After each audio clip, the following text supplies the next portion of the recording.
ใจของเจ้ามีอายอยู่บ่บอกได้บ่นอใจเจ้ามีอายบ่นาถ้าว่าเป็นแฟนจังแม่นคือมาเสยสาหรือว่าน้องลาคบหาลินไปวันบอกอายสันจอมควันบ่ต้องเกรงใจสิอยู่หรือว่าสิไปจังใดก็ให้บอกมา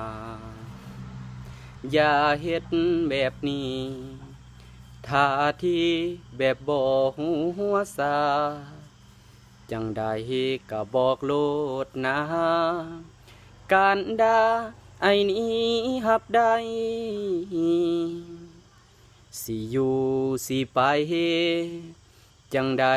ก็บอกอายสาอย่าเฮ็ดคือแบบเย็นซาน้ำตาไอ้นี้ตกในถ้าว่าบ่ฮักอย่าเฮ็ดเหยียบยามหัวใจถ้าคิดสิบ่จริงใจก็ให้บอกอายโลดนะสิได้ขอลาหนีความเย็นสาจากเจ้าฮักแบบนี้อายบ่ขอเอาคืนให้เจ้าสาเด้อ